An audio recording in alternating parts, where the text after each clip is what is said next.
তো আজ আমি চলে এসেছি আবার একটা নতুন রেসিপি নিয়ে। তাই সবাইকে রিকোয়েস্ট রইল স্কিপ না করে এন্ড অবধি তোমরা দেখতে থাকো। আশা করছি তোমাদের রেসিপিটা ভালোই লাগবে।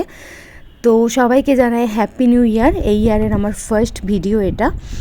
তো আজকে আমি বানাতে চলেছি মাটনের লিভার দিয়ে রাজমা কারি, যার জন্য আমি ফার্স্টেই রাজমা নিয়ে নিয়েছি, যেটা হোল নাইট আমি সোকড করে রেখেছিলাম। এখানে আমি 200 গ্রাম মতো মাটন লিভার নিয়ে নিয়েছি। এখানে আমি কিছুটা চর্বিও নিয়েছি, এটা অপশনাল, তোমরা চাইলে নিতে পারো নাও নিতে পারো।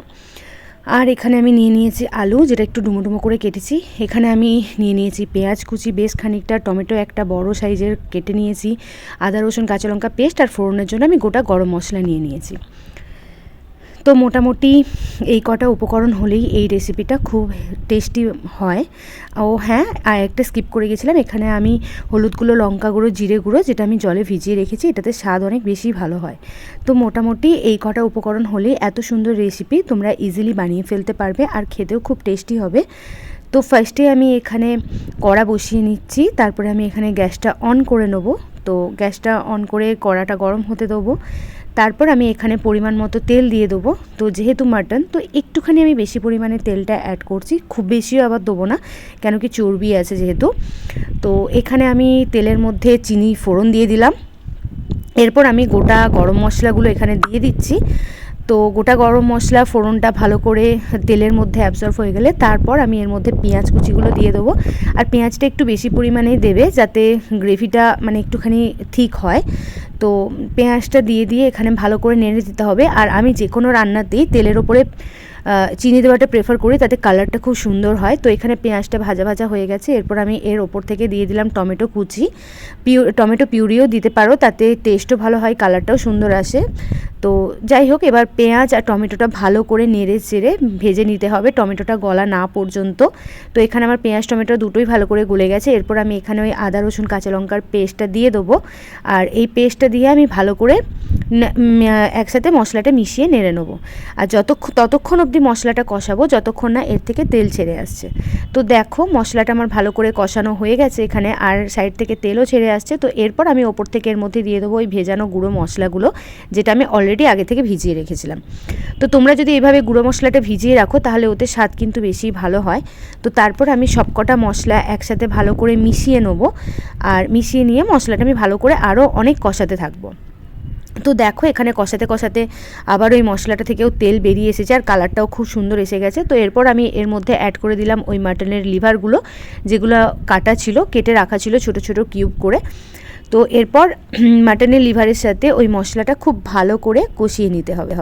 তো এই লিভারটার সাথে মশলাটা খুব ভালো করে কষিয়ে রান্না করতে হবে, আর ততক্ষণ কষাতে হবে যতক্ষণ না তেল ছেড়ে আসছে। তো যাই হোক, এখানে আমার লিভারটা কষানো কমপ্লিট। এরপর কিউব করে রাখা আলুর টুকরোগুলো আমি এর মধ্যে দিয়ে দেবো। তারপর খুব ভালো করে নাড়াচাড়া করে নেবো, 2 থেকে 3 মিনিট মোটামুটি নাড়াচাড়া করে নিলে আলুটার সাথে মশলাটা মিশে যাবে। তো এরপর আমি ওপর থেকে দিয়ে দিচ্ছি রাজমাটা, যেটা আমি হোল নাইট সোকড করে রেখেছিলাম। আপনারা চাইলে বিভিন্ন আকারের রাজমাও দিতে পারেন, আমি এখানে মিডিয়াম সাইজটা ইউজ করেছি।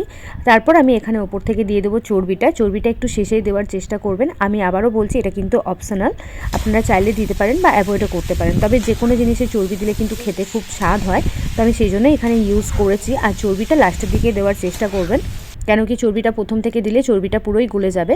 তো যদিও বা আমি চর্বিটা ছোটো ছোটো আকারে টুকরো করে কেটে নিয়েছি। তো এবার সমস্ত উপকরণটা মশলার সাথে খুব ভালো করে কষিয়ে নিতে হবে। ততক্ষণ কষতে হবে যতক্ষণ না পর্যন্ত মাটনের একটা আলাদা স্মেল হয়, সেই স্মেলটা যাচ্ছে আর মশলা থেকে তেল ছেড়ে আসছে। তো এখানে আমার কষানো কমপ্লিট। এরপর আমি শাহি গরম মশলার গুঁড়ো ওপর থেকে দিয়ে দেবো, আর বেশ অনেকটাই দিতে হবে, একটু বেশি পরিমাণেই দেবেন, কারণ মাটন যেহেতু সেই হিসেবে। তো আপনারা আপনাদের স্বাদ অনুযায়ী দিতেই পারেন, কে কীভাবে প্রেফার করেন কতটা গরম মশলা। যাই হোক, তো এরপর এটা ভালো করে নেড়ে চেড়ে মশলাটা মেশাতে হবে। এরপর আমি ওপর থেকে ধনেপাতা কুচি দিয়ে দেবো। আর ধনেপাতা তো আলাদাই একটা স্বাদ হয়, আলাদাই একটা স্মেল হয়। তো যে কোনো কিছুতে ধনেপাতা তো খুবই ভালো লাগে, আমার তো খুব ভালো লাগে। আমি তো আবার সব কিছু ভালো করে মিশিয়ে নিতে হবে। এরপর এখানে প্রেসার কুকারে আমি সেদ্ধ করতে দিয়ে দিয়েছি ওটা, যেহেতু রাজমা, তো রাজমা আমি আগে থেকে সেদ্ধ করে নিইনি, তাই আমি এখানে সেদ্ধ করতে বসিয়ে দিয়েছিলাম প্রেসার কুকারে। তো আমার এখানে সেদ্ধ কমপ্লিট, আর এই দেখুন ফাইনাল লুক এটা। এরপর আমি একটা খুন্তি বা হাতার সাহায্যে দেখে নেবো যে রাজমাটা সেদ্ধ হয়েছে কিনা, কারণ মাটনের লিভার তো সেদ্ধ হয়েই যায়। তো এই যে আমি দেখে নিচ্ছি, আর খুব সুন্দর সেদ্ধ হয়েছে। তো খুবই সুন্দর সেদ্ধ হয়েছে, আর স্মেলটাও খুব সুন্দর। তো তৈরি হয়ে গেল চটজলদি একটা রেসিপি, যেটা দেখতে দুর্দান্ত হয়েছে, খেতেও কিন্তু দুর্দান্ত হয়। তো রেসিপিটা যদি ভালো লেগে থাকে তাহলে অবশ্যই বাড়িতে ট্রাই করবেন। আর এটা ভাত, রুটি, পরোটা সব কিছুর সাথেই খুব সুন্দর যায়। তো যদি ভিডিওটা ভালো লেগে থাকে তাহলে অবশ্যই লাইক করতে ভুলবেন না। যারা যারা আমার চ্যানেলে নতুন তারা অবশ্যই চ্যানেলটিকে সাবস্ক্রাইব করবেন।